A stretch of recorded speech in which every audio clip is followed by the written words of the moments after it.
Carlos. Guess who? It's Kimberly. You know what?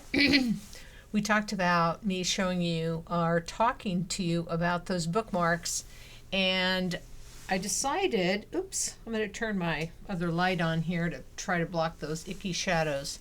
I decided I would send you this really super quick video. I'll just upload it to my YouTube and send you the link, because showing you how easy these bookmarks are, I mean, you could have figured them out probably just looking at them, but I'm happy to share the simple dimensions and the little bit of foo-foo, whichever word you prefer, that I add to it.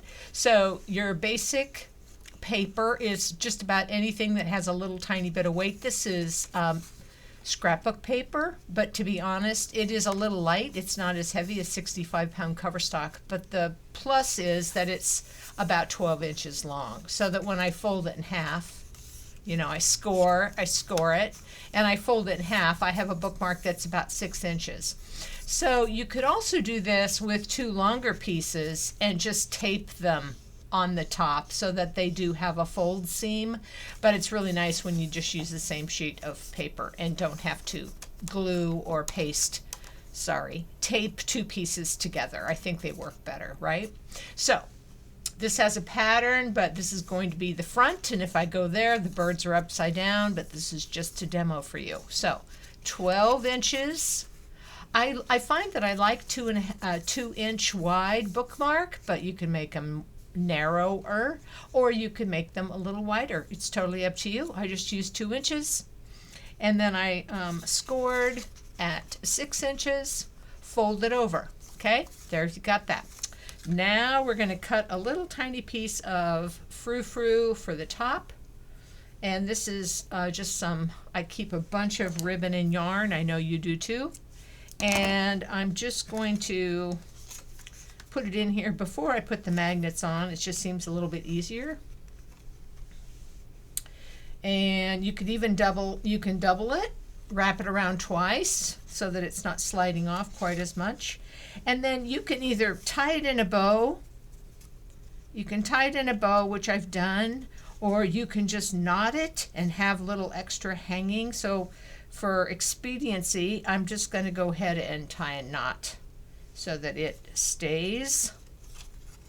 And with all those extra little fibers on it, sometimes it can be a little tricky to find the main thread, but there you go. Okay, so there you have it. That's super simple, and that's the nice part that'll stick outside the top of the book, so that if you don't have anything tied up here or added, then you'll still be able to find the bookmark. But I find that this is just, you know, a little thing that says, here I am. Okay, now this is magnet strip, and this has pretty good magnetic attraction between the two pieces, from the same strip of magnet. If I cut two little squares and I put them like that, they do stick together. Enough for this book stuff that we're doing, right?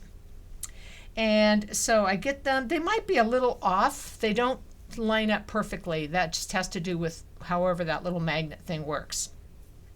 So I make sure that they adhere to each other. And then I peel off. These are peel and stick magnets. If you have magnets that you can glue, you can do the same thing. It just takes a little longer to set them up, right? So I just peeled, whoops, that's good. Oh, that's good, that's good. It just popped off, that magnet. I didn't mean for that to happen. Okay. So you can see the little sticky part. I'm going to open that up, and I'm just going to place it right about eyeball, doesn't matter, anywhere in this vicinity, and I'm pushing them down. Both of the magnet pieces are on here, right? And then I'm going to peel off this top piece. Oh, sure. Usually I don't have any problem getting my nail under there and grabbing it. There you go. Okay. And then I'm just very gently going to make sure my paper's lined up, for the most part, my bookmark. And Press down on the magnet part so you don't emboss a little square around your magnet on this thinner paper. Press, press, press, press, press. Yay! Okay. And then you open it up. Ta-da! And now you have, it's a fairly lightweight magnet. It's not going to hold like 4 or 5 pages together.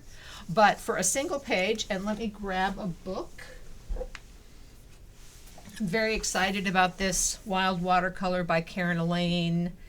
And I paid for her watercolor class that she uses this book to guide us through her step-by-step watercolor videos. I'm very excited about it. I just have to make time to do it. So here we have the book. I'm going to open it up to a page. I really do love Karen Elaine's work. She's on the Willa Wanders fodder school. That's where I first learned about her. So I've got one page here, and I just lay my bookmark in like that, come around, and it just very gently clicks to the magnet, right, and stays. Anyway, that is the easiest bookmark that I make, aside from just cutting a piece of paper and sticking it in a book, which I've also done. But I really do love how it just holds itself together. And you probably can hear my dog barking. Okay. Okay, that's it. I hope you're having a fabulous end of the year, and I hope to see you soon, and take care. Happy New Year, Carlos.